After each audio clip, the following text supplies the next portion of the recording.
Bom, fazer uma pequena apresentação aqui do Darlan, né? Darlan Lorenzetti é doutor em filosofia aqui pelo PPG da PUC, sob a orientação do professor Roberto Pique. Ele defendeu agora em março uma tese intitulada Inquietum est cor nostrum, por uma teoria da subjetividade em Agostinho de Hipona. Entre julho e dezembro de 2022, mediante bolsa Probal, entre Brasil e Alemanha, realizou o estágio de doutorado sanduíche em Bonn, na Alemanha, sob a orientação do professor Christoph Horn. É membro da Société Internationale do estudo da filosofia medieval, filosofia medieval e da Sociedade Brasileira do Estudo da Filosofia Medieval, integrante do GT Agostinho de Hipona, na Ampof, e o pensamento tardo antigo, né, da Ampof. Dedica-se de modo mais objetivo à pesquisa nas áreas e temas como metafísica, filosofia da Idade Média, teoria da subjetividade, filosofia da escravidão, tópicos de filosofia política e filosofia social, filosofia da religião, patrística, teologia e ciência. Por favor, Darlan. Obrigado, Diogo, por essa gentil apresentação. De imediato, eu gostaria de saudar e elogiar essa iniciativa promovida em parceria, sobretudo, pelo Diogo, que, por assim dizer, capitaneou, né, todo o processo de organização do evento, também em parceria com o professor Roberto e também pelo professor Fábio. Eu, deveras, me sinto lisonjeado e honrado pelo convite. Eu tenho convicção que depois dessa estupenda e exuberante apresentação do nosso colega Fernando, sem dúvida vai ser uma tarefa exigente e árdua manter o mesmo nível da apresentação em termos de qualidade, mas eu procurarei fazer por onde. Como o Diogo dizia, eu acabei por defender a minha tese de doutorado há pouco mais de 4 meses. Eu diria de início que é, sem dúvida, uma grande satisfação, uma alegria retornar à PUC, mas como faz tão pouco tempo, eu ainda me sinto completamente da casa. E algumas semanas mesmo, em uma conversa com o professor Roberto, eu disse que, de certa forma, eu me senti um pouco constrangido por ainda buscá-lo, né, em meio a novos projetos de pós-doutorado, mas ele me garantia que a orientação é, de certa forma, perpétua. Eternamente, né? Sem chance de ser deserdado nesse sentido. Então, grato também pela oportunidade de retornar e como sempre, me sentindo em casa nessa que é, de certa forma, a casa de todos nós. A minha apresentação é a partir daquilo que eu pensei um pouco para essa breve exposição na tarde de hoje. Em alguma medida, ela caminha em paralelo com a pesquisa que eu realizei em virtude do meu doutoramento, e a partir da versão final da minha pesquisa, eu procurei selecionar alguns excertos do meu texto, né, em vista dessa justificação e dessa demonstração da existência de uma teoria da subjetividade em Agostinho, muito em particular através dos chamados diálogos do Cassicíaco, que são os primeiríssimos escritos de Agostinho lá no ano de 386, né? Portanto, logo após a sua conversão, né? Que se dá em 385. E dentro desses 4 diálogos, um em específico, o diálogo de Beata Vita, que numa tradução corrente poderia ser comumente traduzido como sobre a vida feliz, né? Então, sem mais delongas, aqui eu passarei a leitura do texto para que em seguida a gente possa estabelecer um diálogo e eventuais trocas.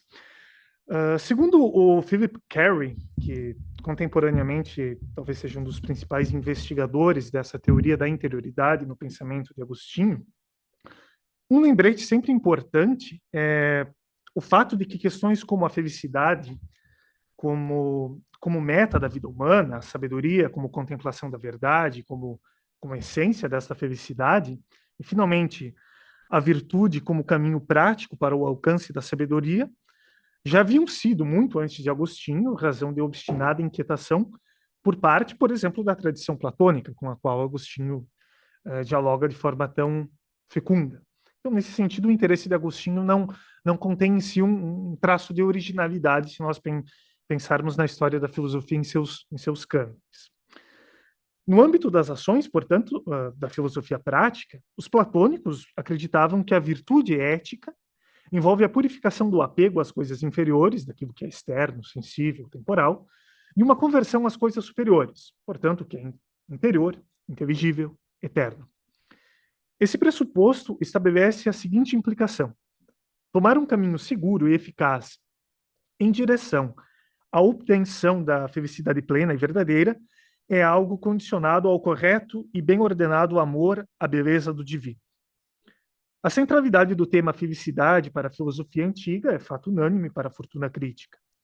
Em sentido prático, a filosofia era, naquele contexto epocal, compreendida como uma atividade conducente à felicidade mediante o cultivo interior, havendo nela, portanto, uma dimensão terapêutica. Todavia, ainda que o conceito de felicidade tenha esse caráter paradigmático, né, para os antigos, e que a ascendência teórica, ainda que indireta, de Platão sobre Agostinho, nos anos que se seguem à sua conversão, seja um dado inconteste, é salutar advertir que não foi esta a única via pela qual o futuro bispo de Hipona viu-se seduzido e atraído à reflexão sobre o tema. O Roque Frangiocchi, em sua introdução à edição do De Beata Vita, traduzido à língua portuguesa pela Nair de Assis Oliveira e publicado pela editora Paulus, junto à coleção patrística, sustenta a tese de que o tema da felicidade foi certamente despertado em Agostinho a partir da leitura do Hortêncio, de Cícero, obra que o converteu ao gosto da filosofia. Essa leitura parece-nos deveras consistente e apropriada, ao passo que o próprio Agostinho, no De Beata Vita, nos oferece uma espécie de confissão de tal influência, abre aspas. Tendo chegado à idade de 19 anos, após ter conhecido na escola de retórica o livro de Cícero intitulado Hortêncio, senti-me inflamado de tal amor pela filosofia que pensei em me dedicar a ela sem reservas. Então temos aqui o encantamento do jovem Agostinho. Né? Augustine Curley sublinha o fato de que Cícero, com relação aos leitores de língua latina, representou um importante papel mediador no que diz respeito à facilitação do contato destes com a filosofia helenística. Perdão. No caso específico de Agostinho, existem alguns fatores de ordem circunstancial que endossam a crença de que Cícero tenha sido um autor desde sempre familiar ao filósofo africano. Há de se recordar que Hipona, cidade onde se dá o nascimento, ou melhor, Tagaste, cidade na qual se dá o nascimento de Agostinho, no ano de 354 da era cristã, era parte do universo simbólico e cultural romano, de sorte que ainda em seus anos de formação, primeiro em Hipona e depois em Cartago, é provável que ele, na condição de discípulos, tenha se ocupado da leitura de diversos escritos de Cícero. Conforme Curley, obras ciceronianas como o De Inventione, De Oratore e Orator compunham a instrução gramatical elementar enquanto manuais de eloquência. Em razão disso, mesmo que várias das primeiras influências sobre Agostinho permaneçam controvertidas, a de Cícero é incontestável. Sendo assim, podemos prosseguir em direção ao que efetivamente atrai nossa atenção no presente estágio de nosso estudo, isto é, a acepção feita por Agostinho do vívido interesse ciceroniano pela ideia de felicidade. E conforme já referido, o Hortêncio desempenhou um papel determinante neste aspecto. Em linhas gerais, a obra despertou Agostinho para a busca da verdadeira felicidade, da verdade e da sabedoria. Cícero defendia um conceito de filosofia como sabedoria e arte de viver, que traz a felicidade verdadeira. Concomitantemente, Agostinho passa a acreditar que a filosofia lhe possibilitaria a felicidade que tanto procurava. O professor Luiz Marcos da Silva Filho, professor da PUC de São Paulo, que inclusive esteve na minha banca de conclusão no doutorado, realça um aspecto sutil cuja detecção se torna, porém, crucial no que toca ao interesse agostiniano pela chamada vida feliz, a saber, como a tematização da felicidade, segundo esse viés existencial, como era próprio ao pensamento de Cícero, é conducente à edificação de uma filosofia que celebra o aspecto da autorreflexividade do eu e, ultimamente, a conformação de sua própria subjetividade. A descoberta e consequente leitura do Hortêncio mostram-se, segundo o professor Luiz Marcos, decisivas nesse sentido. Abre aspas. A concepção de filosofia que lá Agostinho encontrou e pela qual se apaixonou guardava como principal objetivo a busca pela sabedoria e felicidade, o que exige do ser humano investigar a si mesmo com profundidade para discernir os objetos que devem ser evitados dos que devem ser buscados em função da felicidade. Se a procura da sabedoria e da felicidade, porém, pressupõe o conhecimento de si, é preciso dizer que o autoconhecimento exige a transformação de si, notadamente do desejo, conforme se descortina o que há de imoral do homem. Fim de citação. Para Philip Carey, esta compreensão da filosofia como caminho para a vida feliz sugere uma íntima vinculação entre ética e epistemologia, ao passo que a felicidade é uma questão do intelecto.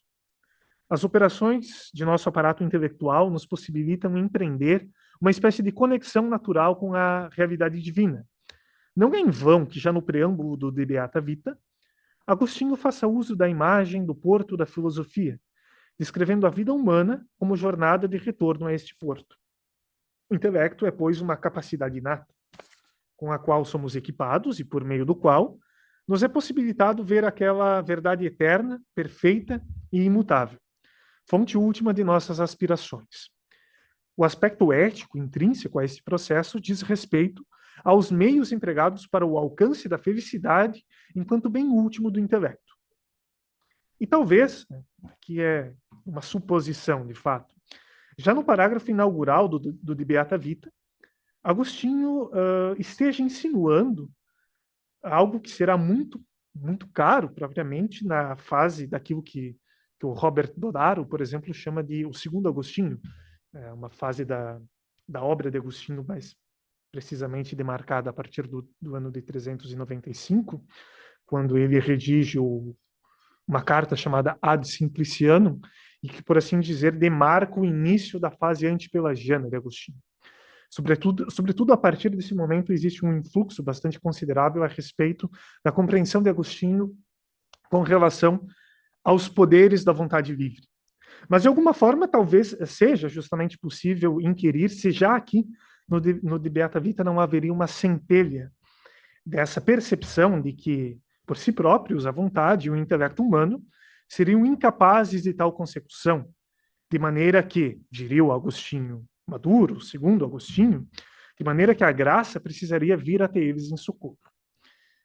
Assim diz Agostinho, abre aspas, se fosse possível atingir o porto da filosofia, único ponto de acesso à região e à terra firme da vida feliz, numa caminhada exclusivamente dirigida pela razão e conduzida pela vontade, talvez não fosse temerário afirmar, ó magnânimo e ilustre Teodoro aqui é o destinatário, por assim dizer, do diálogo, que o número dos homens a lá chegar seria ainda mais diminuto do que aqueles que atualmente aportam a esse porto.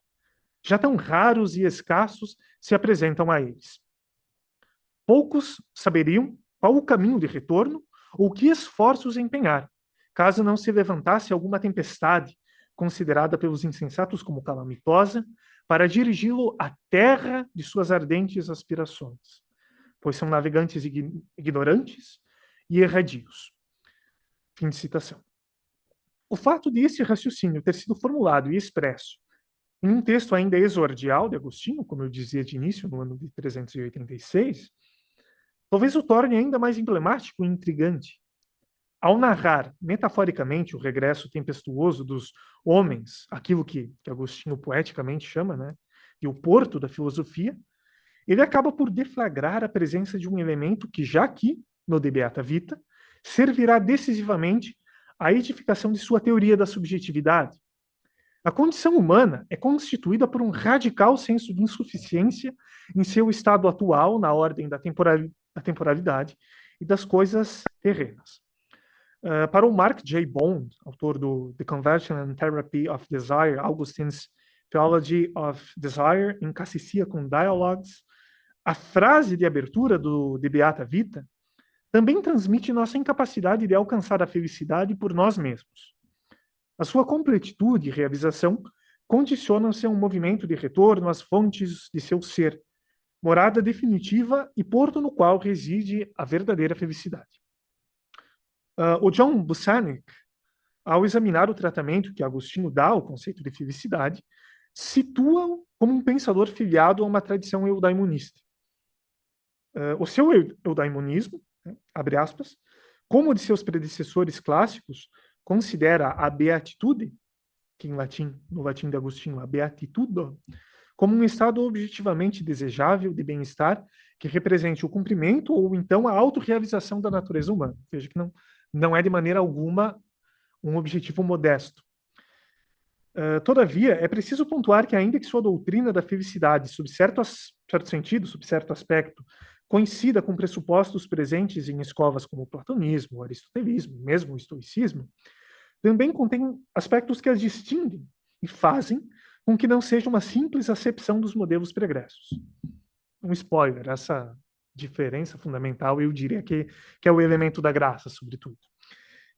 Conforme Busanic, na representação agostiniana, o conteúdo da felicidade e os meios para alcançá-la são determinados por sua fé cristã. O Etienne Gilson, né, um dos maiores comentadores não só de Agostinho, mas da filosofia na Idade Média como um todo, salienta, na sua introdução ao estudo de Santo Agostinho, que uma interpretação assertiva deste eudemonismo agostiniano implica uma fina percepção de como Agostinho, a miúde, opera uma identificação da sabedoria enquanto objetivo da filosofia, né, e isso já era caro e notório na filosofia clássica, com o ideal da beatitude. O drama com o qual todo ser humano, contudo, se depara ao ser lançado neste mundo é operar uma travessia de retorno àquele bem cuja posse satisfaz todo o desejo e, por consequência, confere a paz. Bem, paz e desejo. Estas são, sem dúvida, 3 categorias nodais para, eu diria, para a antropologia, mas se quisermos também para a psicologia filosófica e também para a própria teoria da subjetividade, que eu particularmente defendo existir em Agostinho, e que receberão meticuloso desenvolvimento ao longo de sua vasta jornada como pensador cristão.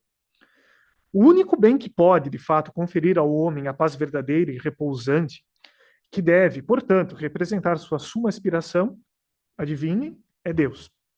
Esta tese já se encontra prefigurada no De Beata Vita, ainda que sua mais emblemática formulação apareça no conhecidíssimo parágrafo, né, de abertura do livro 1 das Confissões. Abre aspas. E mesmo assim, quero louvar-te o homem, esta parcela de tua criação. Tu incitas que sinta prazer em louvar-te e fizeste-nos para ti, e inquieto está o nosso coração enquanto não repousa em ti. Cor inquietum nostrum. Esta aspiração por aquele bem que proporciona a paz em estado de plenitude indica uma clara vocação da filosofia de Agostinho, a saber, este permanente fascínio orientado às realidades últimas. O que já em 386, e assim o será também doravante aquele momento, torna inquieto o coração de Agostinho é o problema do seu destino. Tal problema, por sua vez, repercute de modo decisivo para a performance de sua teoria da subjetividade, para sua teoria do eu e do self. Ora, o movimento de conhecimento de si mesmo é o que garante ao ser humano correto e bem ordenado exercício do agir prático em sua saga direcionada ao bem. Em última análise, para ele, para Agostinho, esta é toda a questão. Procurar se conhecer para saber o que é preciso fazer a fim de ser melhor e, se possível, a fim de ser bem ou bem ser. Eu acho que essa passagem aqui, em alguma medida, remontaria a estudos que já me oferecem um título intrigante, alguma coisa como o Agostinho no divã. Esse ideal do autoconhecimento. Está bastante claro, pelo menos já no De Beata Vita, que Agostinho é um sujeito, em alguma medida, não só inquieto, mas incomodado com a sua atual condição de peregrino na realidade terrena, ainda imperfeita, ainda muito aquém do ideal de santidade que ele, como cristão recém-convertido, né, e com todas as agruras da vida pregressa que ele vai narrar tão bem, sobretudo nos primeiros 9 livros das Confissões, sempre me parece que Agostinho, em alguma medida, é alguém que já lá na virada do século III para o século IV está, em alguma medida, antecipando a presença no divã, né? No capítulo 2 do De Beata Vita, o autor inicia sua apreciação sobre o sentido da felicidade, propondo uma série de inquirições propedêuticas pelas quais denota a ocorrência de uma antropologia alicerçada na composição corpo e alma. Assim indaga Agostinho, abre aspas, será evidente a cada um de vós que somos compostos de alma e corpo? Da interlocução travada entre os convívios, o filósofo assim sugere. Não duvidas destes dois pontos. Possuis um corpo e uma alma. A isto segue-se a pergunta a respeito dos alimentos próprios respectivos ao corpo e à alma, ao que Mônica, a mãe de Agostinho, responde de modo sagaz. A meu ver, não existe outro alimento para a alma que não seja o conhecimento das coisas e a ciência. O perscrutamento acerca do alimento da alma e a consequente função nutritiva desempenhada pelo conhecimento é a via por intermédio da qual Agostinho realça o sentido terapêutico da filosofia enquanto cuidado de si e cultivo da virtude. Pois bem, abre aspas, do mesmo modo como o corpo, privado de alimento, fica exposto a doenças e reações malignas decorrentes de sua inanição, assim o espírito ignorante está impregnado de doenças provenientes de suas carências. Os antigos justamente queriam que fosse chamada malignidade essa decomposição, que é a mãe de todos os vícios, pois vem a ser o nada e o vazio. E a virtude contrária a tal vício denomina-se moderação, temperança, frugalidade. Esse termo vem de fruges e tem o significado de frutos. Evoca, assim, uma espécie de fecundidade provinda ao espírito graças a essa virtude.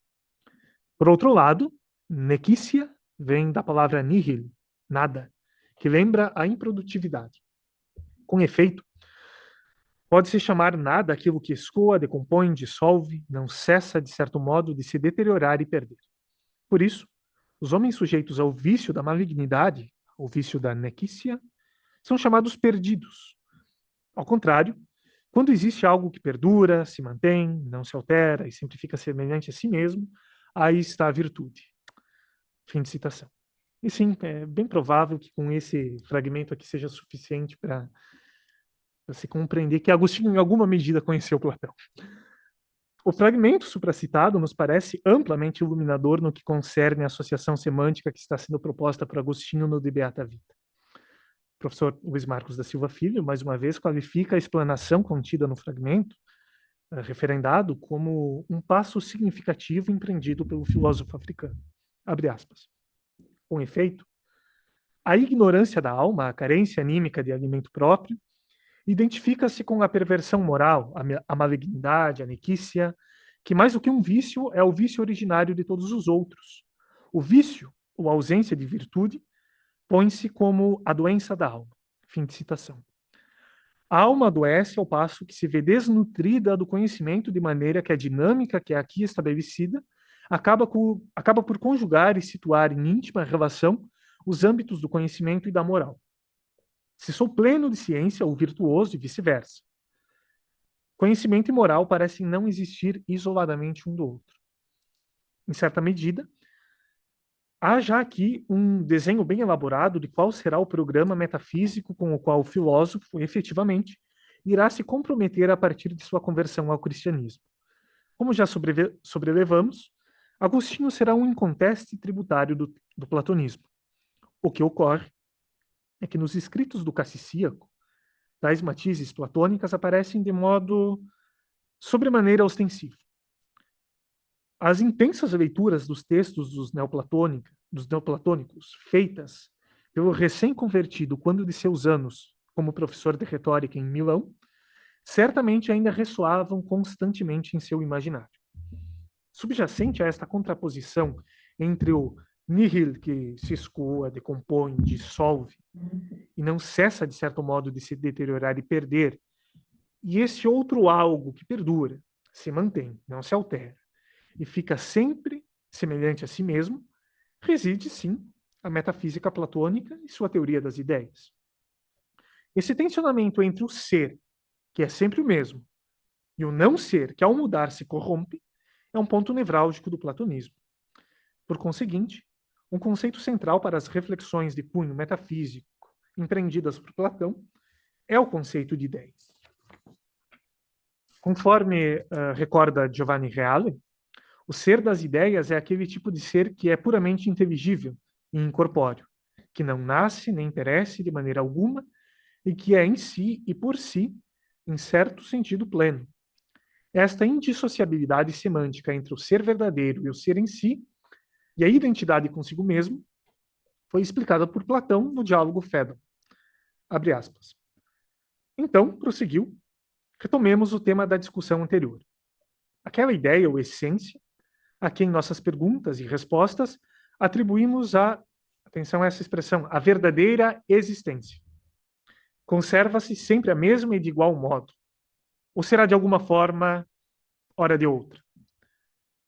O igual em si, o belo em si, todas as coisas em si mesmas, o ser, admitem qualquer alteração? Ou cada uma dessas realidades uniformes e existentes por si mesmas não se comportará da mesma forma, sem jamais admitir de nenhum jeito a menor alteração? Forçosamente, Sócrates, falou Cebes. Sempre permanecerá a mesma e do mesmo jeito. Fim de citação. É dado notório que no platonismo está estabelecida uma arquitetônica conceitual em que ser, bem e imutabilidade estão intimamente vinculados. Agostinho, na condição de leitor dos neoplatônicos, vê-se como herdeiro direto dessa tradição. O ser que no De Beata Vita é descrito como aquilo que sempre fica semelhante a si mesmo, não é acaso uma noção ao menos simpática e próxima ao ser que, segundo Platão no Fédon, permanece sempre idêntico a si mesmo? Fato é que a acepção levada a cabo pelo filósofo africano no plano das doutrinas metafísicas reverbera em sua filosofia moral. Segundo Philip Carey, em todos os escritos de Agostinho, ele considera o platonismo correto sobre a natureza de Deus e, portanto, sobre o caráter da verdadeira felicidade humana. Se o ser perfeito, verdadeiro e imutável se identifica com o bem, é a ele que devem estar devotadas as aspirações últimas da existência humana.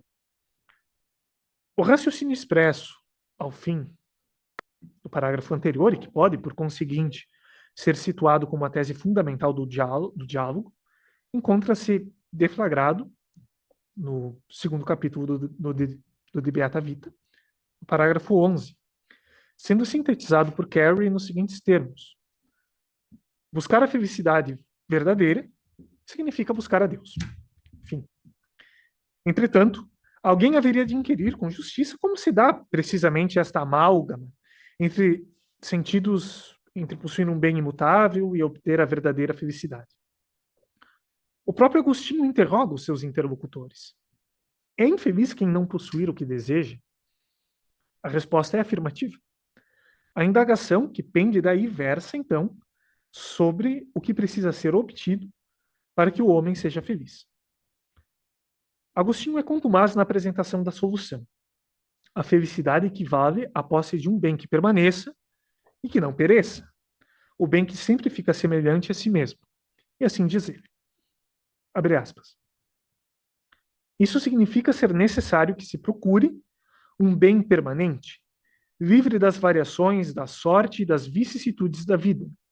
Ora, não podemos adquirir a nossa vontade, tampouco conservar para sempre aquilo que é perecível e passageiro. E poderá viver sem receio quem pode vir a perder o que ama? Impossível, confirmou ele. Ora, todos esses bens sujeitos à mudança podem vir a ser perdidos. Por conseguinte, aquele que os ama e possui não pode ser feliz de modo absoluto.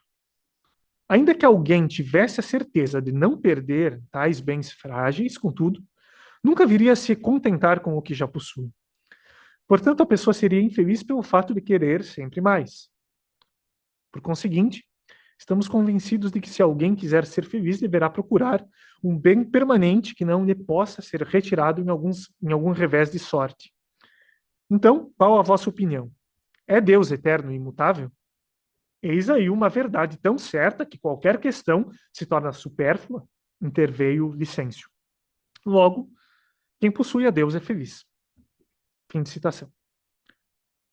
Bond identifica no eudemonismo agostiniano a crença de que a felicidade requer a satisfação do desejo, que, por sua vez, exige que amemos as coisas certas. E o que é, pois, amar as coisas certas, senão amar o que há de mais estável? Agostinho nos ensina que isso só pode ser Deus. Não só é infeliz aquele a quem falta o que deseja, mas todos os infelizes também passam necessidades. Ao interpretarmos o De Beata Vita, segundo uma chave de leitura atrelada à filosofia agostiniana da subjetividade, isto é, desde o prisma da interioridade, detectaremos uma série de elementos concernentes à ideia de filosofia enquanto terapia do desejo. O pano de fundo da discussão é o desenvolvimento da virtude do agir bem ordenado quanto aos seus fins mediante o cultivo da vida interior. Nesse sentido, esse diálogo é um empreendimento que, segundo Bohm, tem como fim a elaboração de uma resposta cristã aos problemas antigos que os eudaimonistas identificaram e tentaram resolver com suas várias filosofias. O comentador sugere, inclusive, uma conjugação de elementos cristãos e pagãos.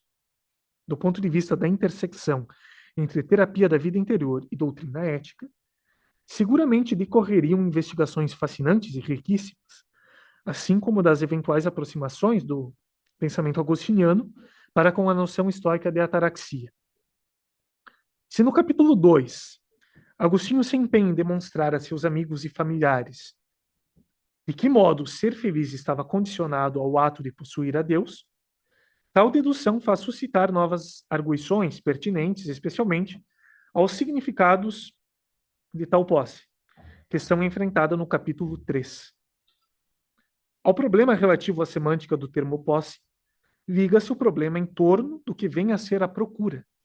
Afinal, conforme é posto por um dos interlocutores de Agostinho, ninguém pode chegar a Deus sem ter procurado antes. Concomitantemente, introduzido o tema do bem viver, ou dito de outra maneira, do agir prático bem ordenado. Nesse ponto, o texto performa uma espécie de hierarquia quanto aos níveis segundo os quais se pode possuir a Deus. Agostinho adverte que nem todo aquele que vive bem goza imediatamente de tal posse. Aos olhos de Mônica, parece, contudo, adequado afirmar que aquele que vive bem possui a Deus como um amigo benévolo, e quem vive mal, como alguém que lhe é distante. Benévolo deve ser entendido aqui como possuir a Deus como amigo. Esta hierarquização referente aos diferentes graus em que as pessoas podem se encontrar em seu percurso direcionado àquele horizonte onde será assegurada a posse de Deus, é finalmente resumida no parágrafo 19. Abre aspas. Todo o que encontrou a Deus e o tem benévolo é feliz. Todo o que ainda busca a Deus tem no benévolo, mas ainda não é feliz. E, enfim, todo o que se afasta de Deus por seus vícios e pecados, não somente não é feliz, mas sequer goza da benevolência de Deus. Fim de citação. No quarto e último capítulo do De Beata Vita, fruto das meditações realizadas no terceiro dia de colóquio, no Cassicíaco, a felicidade é conclusivamente concebida como plenitude espiritual. Por contraste, a infelicidade não é outra coisa senão carência, de modo que será feliz quem não sofre necessidade. Dentre todas as privações com as quais alguém pode se haver, está a privação da sabedoria, também qualificada por Agostinho como indigência da alma, animi egestas, e estultícia. Esse estado existencial contrapõe-se à sabedoria, tal qual a morte e a vida. Em flagrante oposição encontram-se também os termos indigência, carência, egestas, e a plenitude. Nesta tensão entre os opostos está incutida, a modo platônico, uma dialética entre o ser e o não ser. E aqui, como para a intemperança e moderação, duas coisas apresentam-se: os conceitos de ser e de não ser. Justamente, se a estultícia é a indigência, a sabedoria será a plenitude. E com razão, muitos consideram a moderação como sendo a mãe de todas as virtudes. Ao mesmo tempo, Agostinho indica a ocorrência de uma considerável proximidade da noção de plenitude para com as ideias de frugalidade, parcimônia, moderação, modéstia e temperança. Agostinho sustenta tal afirmação recorrendo a um fragmento de um texto de Cícero, no qual este expressava que, abre aspas, a frugalidade, isto é, a moderação, a temperança, é a mais excelente das virtudes. A própria morfologia dos vocábulos referidos nas linhas acima denota estreiteza para com o sentido de plenitude. Conforme descreve o autor do De Beata Vita, a palavra frugalidade tem sua origem no termo latino fruges, fruto, que pode, por conseguinte, ser entendido como expressão da fecundidade do ser. A modéstia, por sua vez, deriva de modus, sinônimo de medida, enquanto a temperança advém de temperes, cujo significado é proporção. Ora, onde há medida e proporção, não existe nem a mais, nem a menos do necessário. Aí se encontra precisamente a plenitude. A leitura patrocinada por Etienne Gilson ao De Beata Vita compreende a beatitude como plenitude do espírito que conduz à sabedoria. É por meio de tal plenitude que o espírito se libera de todo o excesso, evita transbordar no supérfluo, ou, ao contrário, restringir-se a limites inferiores aos de sua plena capacidade. Agostinho atenta para uma peculiaridade de veras interessante desta oposição semântica performada entre os termos plenitude e indigência. Em uma análise preliminar, poderíamos muito bem julgar que o emprego da palavra abundância fosse mais apropriado quanto ao intuito de representar uma contradição àquilo que é indigente. Todavia, medida tem uso mais feliz em virtude de que aquilo que é abundante sugere fluxo, transbordamento e profusão. Com certa facilidade, a abundância pode confundir-se à opulência, e conforme dito por Agostinho, onde há mais do que é conveniente, constata-se falta de moderação, pois o excesso ocasiona esta falta de medida. Curiosamente, o excesso acarreta risco de indigência, sendo ele nada mais do que a falta de medida.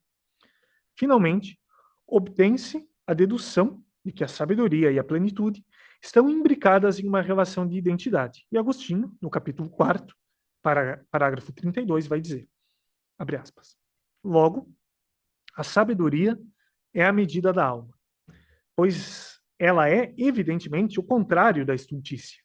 Ora, a estultícia é indigência, e esta tem como contrário a plenitude. Logo, a sabedoria é plenitude, e a plenitude implica medida. Portanto, a medida da alma encontra-se na sabedoria.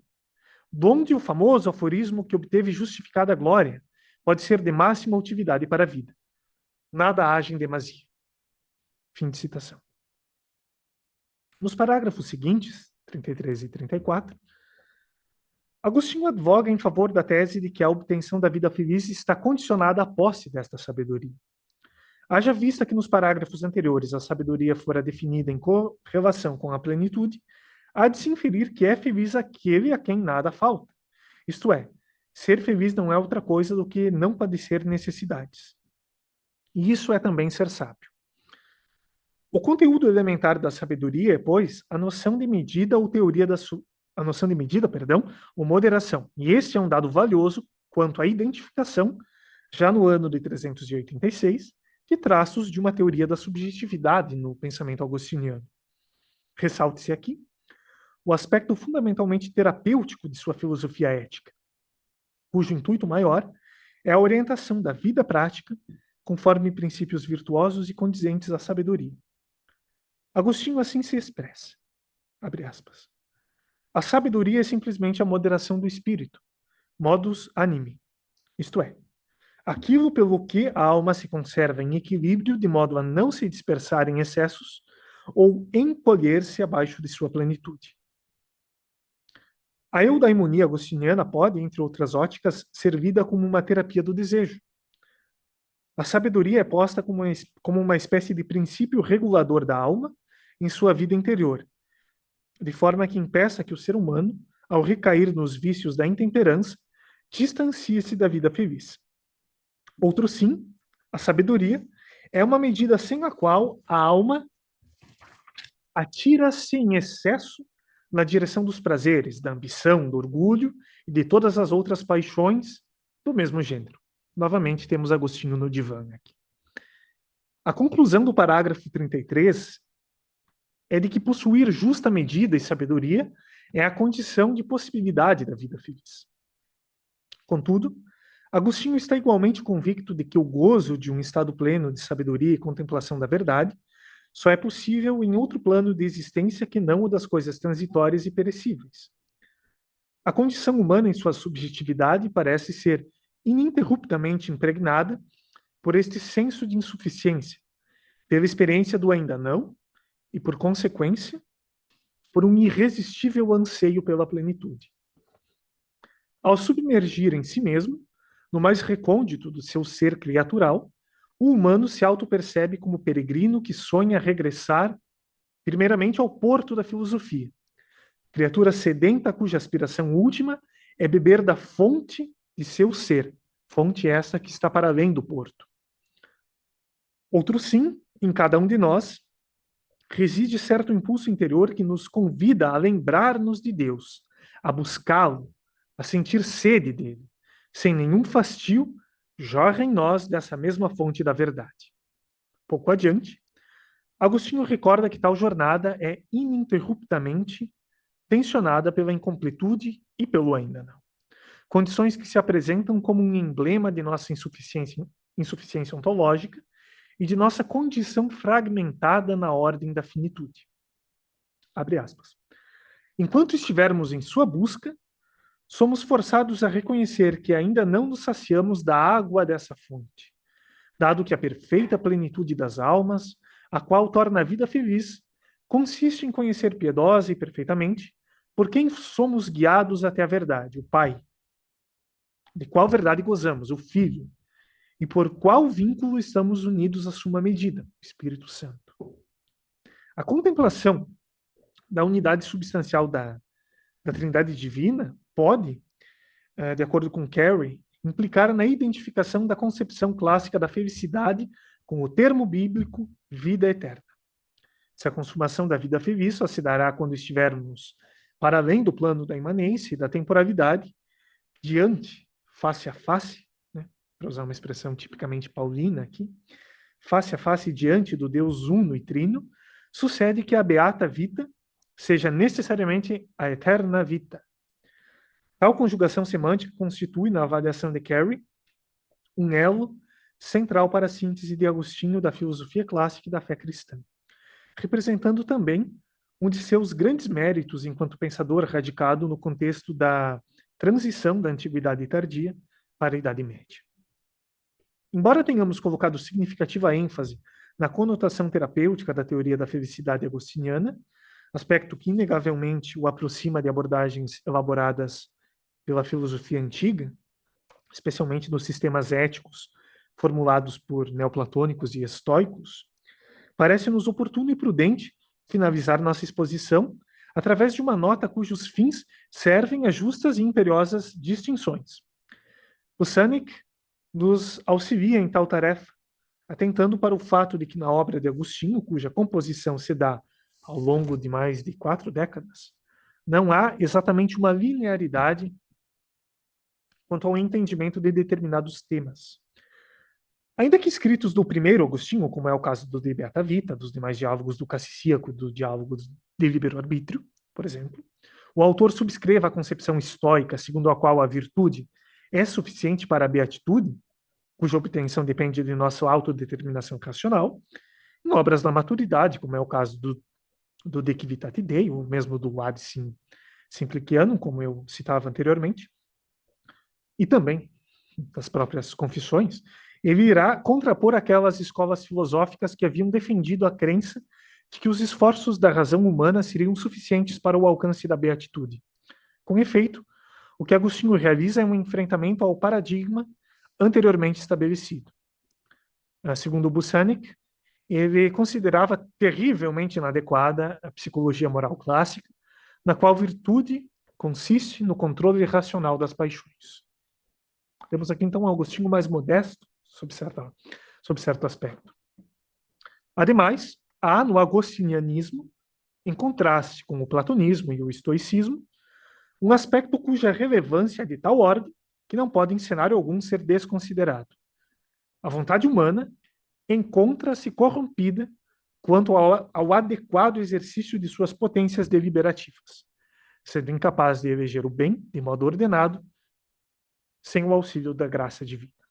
Mas esse é tema para o segundo tópico, na segunda edição do evento de Sá.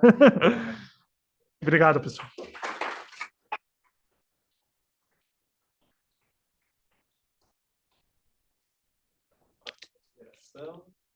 Pergunta.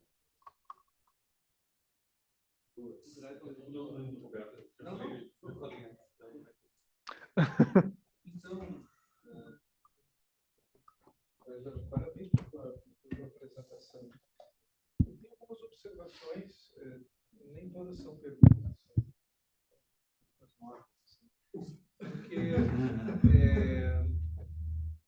bom, acho que a primeira coisa importante, a tua intenção no texto é de concentrar a exposição agostiniana sobre vida feliz no diálogo de Beata. As afirmações do teu texto, que eu não tenho certeza se não extrapolas um pouco esse diálogo, né? Então, acho que, claro, como tu, no certo sentido, procuraste uma narrativa mais corrente, né? Toma um pouquinho de cuidado, talvez, na redação final, porque acho que tem alguns temas que eles estariam numa outra fase dos textos agostinianos, né? Ou pelo menos teriam que ser postos com um pouco, assim, entre aspas, com um pouco de suspeita, né?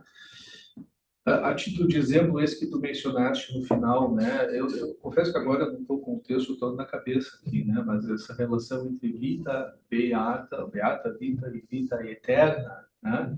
Esse é um tema realmente explícito no Beata Vita, no De Beata Vita, porque ele é um texto que aparece no Confessiones. Ele está, por exemplo, no livro 13 das Confessiones, em que existe um pouco dessa ideia do destino da criação à vida eterna, né? Ou seja, em última instância, plenitude de vida existe quando não tem dor, quando não tem sofrimento, quando a dispersão no tempo tiver terminado e também quando tiver, em última instância, terminado a própria morte. Mas eu não estou muito convicto de que essa igualdade está clara no De Beata Vita, que é um texto do Agostinho recém-converso, né? É um texto de 387, né? Acho que final de 86. Final de 86, início de 387. Então, acho que é importante manter um pouco essas restrições, né? Acho que um outro aspecto, né?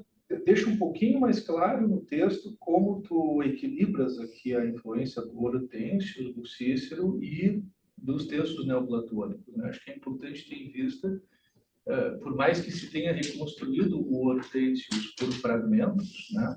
Nós não temos exatamente o conteúdo explícito desse texto. Esse é um texto que ele sobrevive em doxografia, ele sobrevive porque o Agostinho falou sobre ele, porque alguns gramáticos falaram sobre ele, porque o Marcianus Capella falou sobre ele, porque acho que também o Lactâncios também menciona esse texto. Talvez Mário Vitorino.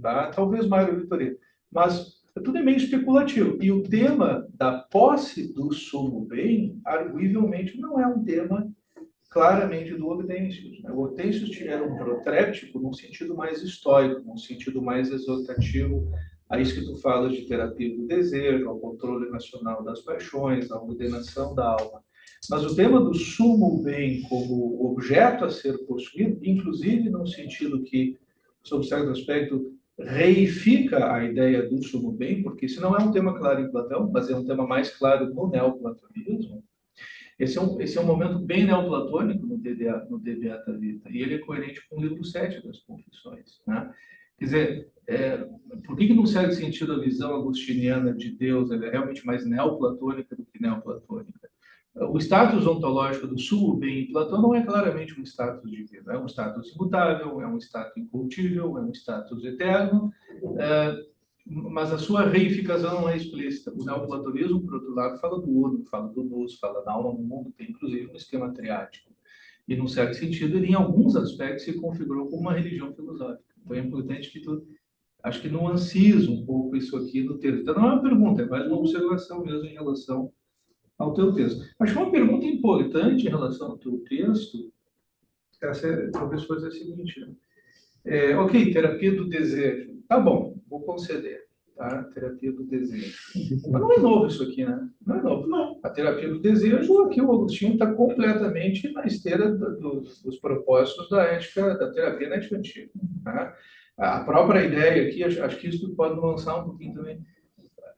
Autoconhecimento. Não tem muito de novo nesse autoconhecimento aqui. A máxima conhece-te a ti mesmo, a gente sabe, ela vem de Sócrates. Ela, num certo sentido, é o ideal da vida refletida. Ela está no Alcibiades primeiro, né? O cuida de ti mesmo, o cuidado da alma, etc, etc. Então, eu acho que nós não temos aqui esse caminho radical da interioridade, né?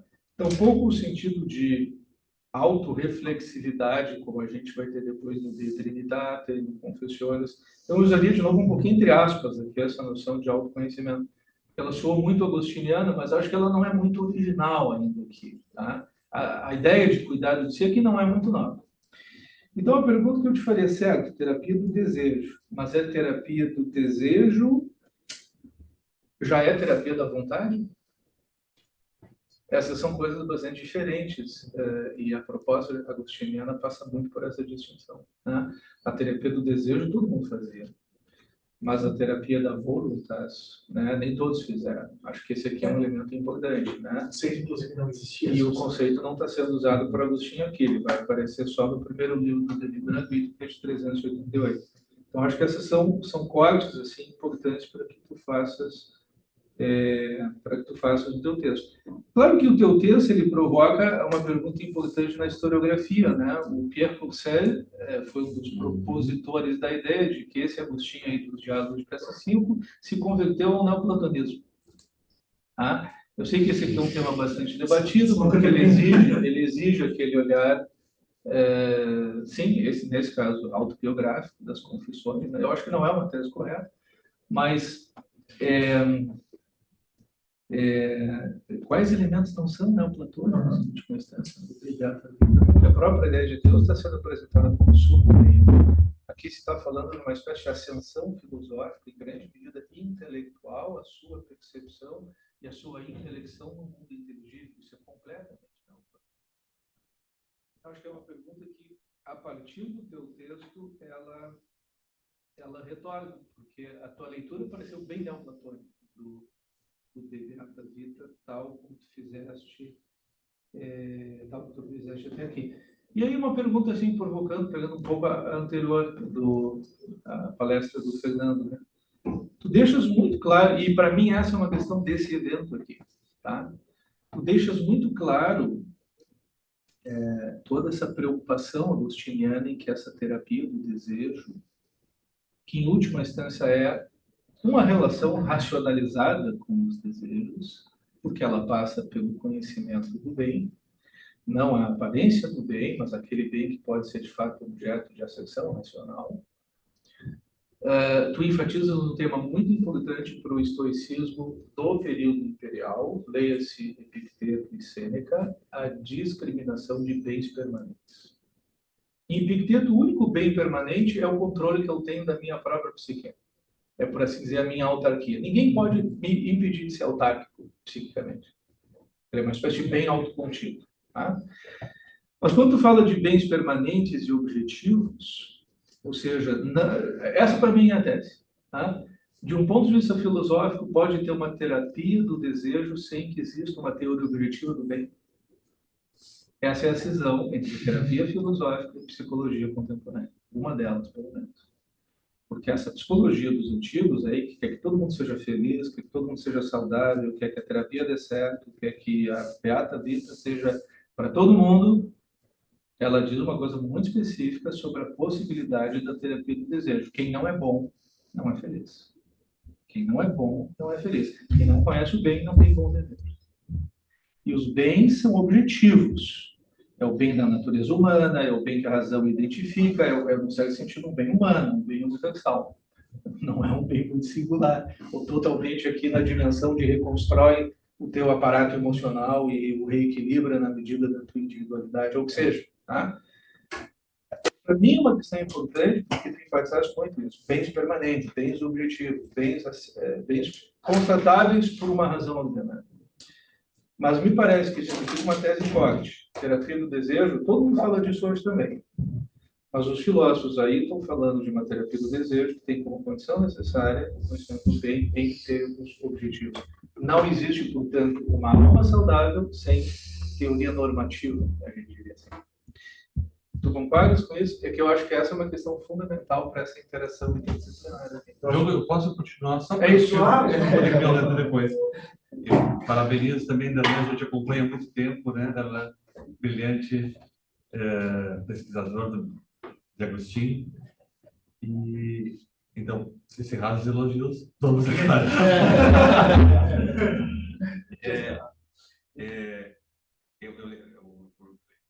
O Roberto, que é o teólogo luterano, e eu vou citar a Bíblia. Tá? Então, 2 Coríntios 4,16, diz assim: não desanimamos. É o que eu tenho dito no final do meu filho, a cada saída do Beira-Rio. Não desanimamos. Por isso, não desanimamos. Quanto é isso? Embora exteriormente nos desgastemos, interiormente estamos nos renovando dia a dia. Então, o texto acaba nos romanos. Então, tem uma distinção entre o tal de exo, que é o homem exterior, e o esso, que é o homem interior. E Mavaz, por exemplo, destaca muito que Agostinho é um grande metafísico da Innerlichkeit, da interioridade. E no teu título aparece muita coisa no teu título aqui. O teu título promete muito, né? Uma tese, talvez. É uma tese, né? Talvez tenha pegado da tese que fala em subjetividade, teoria da alma, interioridade, para de si e de Beata Rita. Precisa de uma segunda edição do evento. Necessariamente. E alguns elementos não foram tão representados na tua fala. Por exemplo, cuidar de si, achei pura sui, também que aparece, né? Achei que ficou um pouquinho, né? Aquele Epimele e a Real lá no Alcibiades I que o Roberto mencionou. Mas um conceito que me incomoda um pouquinho mais, talvez seja uma questão para o Fábio também no futuro, é o conceito de subjetividade. Porque tu começa a discutir essa questão de subjetividade e eu senti falta de uma definição de subjetividade. Do que se trata aqui?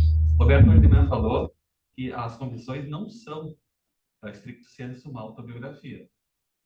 Isso é uma coisa posterior. Vamos dizer assim, é um homem sério, falando sobre o seu itinerário, tem um elemento protético e tem elementos de biografia. Então, aqui tu usa o termo subjetividade. E aí volto às minhas palavras gregas no início, do exo e esso. E alguns dizem que há uma contraposição entre exegese, que é tirar, e exegese, que é colocar. E na lese geral lese. Será que tu não estás colocando elementos de um outro contexto filosófico, da história das ideias, ao falar de subjetividade e colocar em Santo Agostinho? Seguramente suponho que é uma tese controversa falar em subjetividade em Agostinho, porque alguns falam subjetividade só depois, né? E eu vou ficar por aqui. E depois você vai saber um pouquinho mais sobre essa subjetividade, se ela é autônoma, se ela é teônoma, e assim vai. Segundo a defesa da tese. Pensamos no primeiro tempo, né? Mas não, eu falei bastante com isso, professor. Só comentários. Eu não exijo resposta, nem espero resposta, porque o tempo aqui é curto. O teu texto foi tão rico para mim que me estimulou a pensar dessa forma. Eventualmente escreverei uma segunda tese. Mas grato pelos elogios e também pelas perguntas, professor. Mas eu me volto inicialmente aos comentários do professor Roberto. Eu vou procurar, prometo, ser sucinto. O professor Roberto é sempre rígido comigo a respeito dos excessos e da providencia nas respostas, mas a gente precisaria, de fato, de outro colóquio para abordar todos os tópicos que vocês trazem, então, tamanha riqueza que eles oferecem, né? Bem, primeiramente, professor Roberto, tu comentas a respeito de eventuais tensionamentos, a respeito de até que ponto uma teoria do tema do sumo bem está claro no de Beata Vida. Eu tenderia a concordar contigo no sentido de que essa formulação ela vai receber um acabamento melhor numa obra da posterioridade, mais precisamente 8 anos após o De Beata Vita, que é o De Natura Bona. Que esse sim, me parece que é um texto de Agostinho, embora em termos de corte ainda possa ser considerado um texto do primeiro Agostinho, parece congregar um elemento neoplatônico mais sofisticado do que aparenta no De Beata Vita. E o senhor mesmo se recorda que, quando no processo de orientação e de constituição da tese, essa foi, de fato, uma das nossas dificuldades, em que medida todos esses elementos que aparecem aqui abundantes até no título, como o professor Breitenberg salienta, como eles se apresentavam de maneira desafiadora em termos da sua recuperação ao longo do todo da obra de Agostinho, inclusive no nosso projeto inicial, esse apanhado, que depois acabou resultando em um capítulo, sobre todos esses elementos, como a interioridade, como a cuidado de si, como a terapia da alma, particularmente nos escritos do Cassicíaco, e eu me voltei também para o Solilóquios, em que medida eles já estavam presentes aí, e de fato, depois ao longo da pesquisa, da redação do texto, ficou bastante claro que é um trabalho de cotejamento. Então, todos esses aspectos, eles não estão já evidenciados como em textos, digamos assim, da maturidade. Seja na questão do sumo bem, que vai ter um melhor acabamento no de Natura Bona, perdão, ou mesmo dessa equivalência entre a noção de felicidade e pax, digamos assim. E aqui me vem à mente muito claramente o livro 13 das Confissões, que em alguma medida é um breve tratado sobre a noção de paz.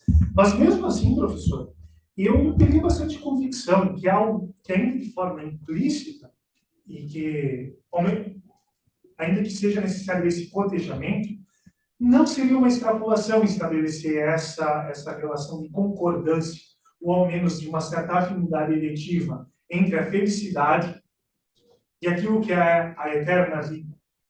Porque Agostinho, de alguma forma, já apresenta aqui em 386 a noção de um Deus que tem as suas matizes, no seu entender, mais neoplatônico do que propriamente platônico. Tenho certas dúvidas se, por exemplo, o livro 7 da República já não tem um esboço bastante elaborado do que seja a identidade entre bem e ser. Né? E tu te recordas, por exemplo, que nas nossas investigações, quando da minha dissertação de mestrado sobre a ontologia do mal em Agostinho, esse é um aspecto que sempre era muito evidenciado. Essa íntima e potente interação e identificação, se poderia dizer até, conceitual entre bem e ser. No livro 7 da República, isso aparece de forma explícita e contundente, me parece. Em alguma medida, me parece que nos fragmentos que eu procurei mobilizar aqui, essa relação é recuperada para Agostinho. Claro, eu acho que é um debate eternamente aberto, em que medida isso é um influxo mais neoplatônico do que platônico propriamente, né? E agora me vem à mente uma comentadora, Ione McBillion, se não me engano, que diz que essa discussão sobre a presença do neoplatonismo em Agostinho em 386 tem um certo ar de mofo. Em alguma medida ela é superada. Isso não significa que o Agostinho do Cassicíaco seja um neoplatônico estrito sensu. Agostinho é um cristão. E aí lembremos um discípulo de Ambrósio de Milão, né? Ou outro neoplatônico notável. Então, me voltando já para a sua segunda pergunta, né? Sobre o quanto uma terapia do desejo é uma terapia da vontade. Sim. E aqui é um campo sempre nebuloso em Agostinho, porque o campo lexical é muito vasto. Nós temos aqui um apanhado sobre voluntas, sobre desideratio, sobre libido, né? São múltiplas as terminologias. Sim, ainda não existe uma terapia, ou melhor, uma teoria da vontade tão bem desenvolvida quanto vai se dar nos 3 livros do livro-arbítrio, mas eu sinceramente, eu não acho que seria exagerado dizer que, em alguma medida, o De Beata Vita serve ao livro-arbítrio como uma espécie de preâmbulo. Do ponto de vista temporal, os 2 livros são separados por 2 anos, simplesmente. É claro que sempre existe aquele corte do Agostinho de livro-arbítrio 1 e 2, sobretudo 1, e o terceiro, né, que tem um hiato temporal no meio. Em alguma medida, a linha de interpretação dos poderes anímicos da condição humana, esse poder de ter atos volitivos, aquilo que configura o ser humano como homo volens, não me parece que tem uma ruptura entre os 2 escritos, me parece que tem uma linha de continuidade. E sim, eu vou concordar plenamente contigo na minha tese, inclusive eu procurei enfatizar isso sobremaneira, como a partir de 395, nesse ponto de ruptura da fase antimaniqueia, e quando falamos do De Beata Vita e dos demais textos dos Solilóquios, nós estamos falando de um Agostinho que já está ali envolto nas suas tretas com os maniqueus, digamos assim. A partir de 395, com o Ad Simplicianum, e depois, fundamentalmente, com o livro 8 das Confissões, né, e a teoria do árbitro, da consuetude, da guerra, das vontades, muito claramente tem um outro Agostinho. Se lá no livro-arbítrio ele está falando de uma vontade que não tem nada mais em seu poder do que ela própria, e me parece que no De Beata Vita, em alguma medida, essa insinuação já está presente, pelo menos, o Agostinho do Ad Simplicianum, do livro 8 das Confissões, é um Agostinho totalmente diferente, muito mais cético e receoso dos poderes de autodeterminação. Bem, você tinha feito uma outra pergunta sobre Epiteto e sobre essas representações do bem, né? Em que sentido uma teoria do bem é fundamental para uma teoria do desejo? Posso formular assim, concordas com a tese perspectiva desses filósofos que estão falando de saúde e terapia? Ser bom é uma condição necessária para ser saudável.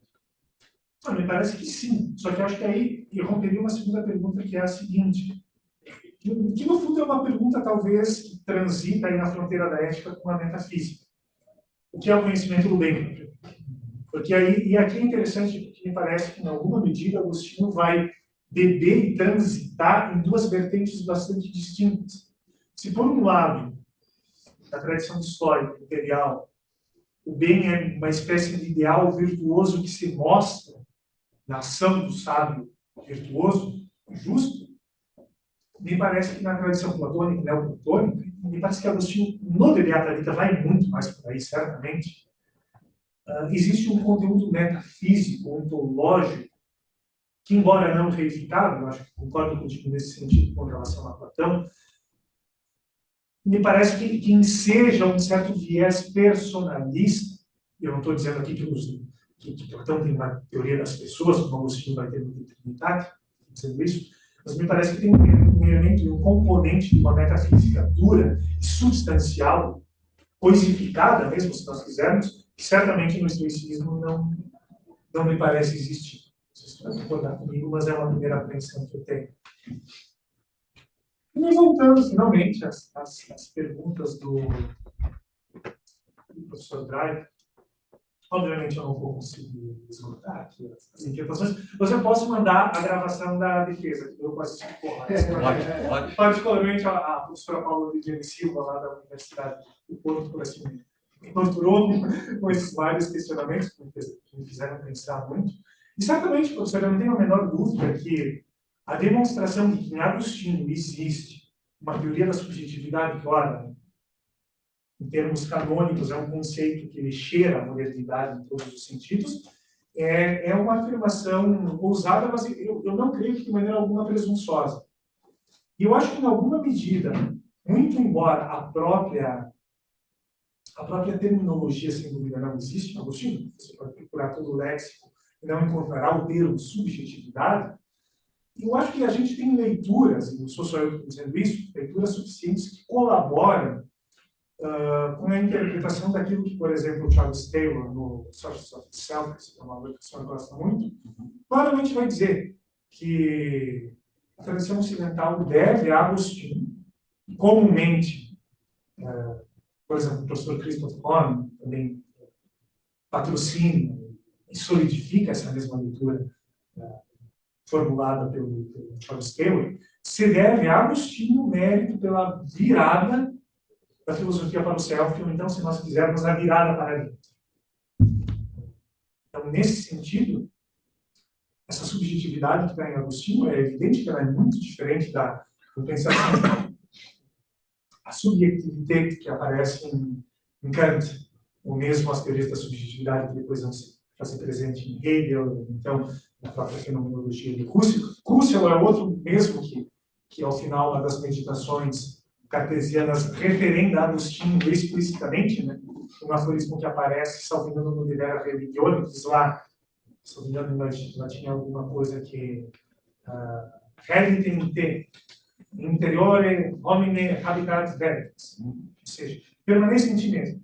No interior do homem existe e reside a verdade.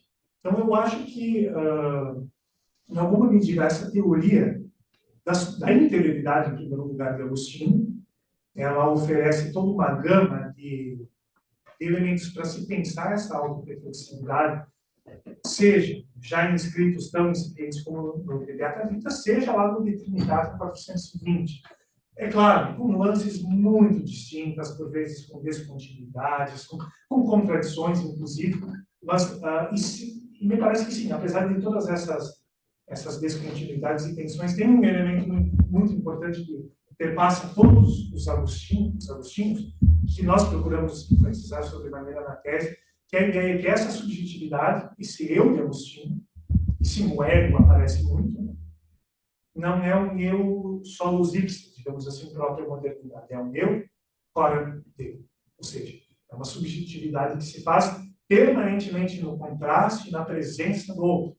E claro, aqui, né, a presença muito forte da ideia novamente do face a face do Paulo. Ou seja, a jornada humana, a jornada do corpo inquieto, é sempre uma jornada em direção ao outro. Então, é esse outro.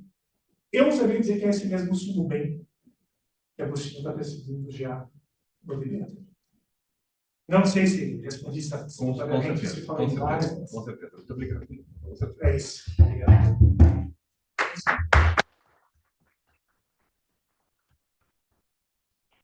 Também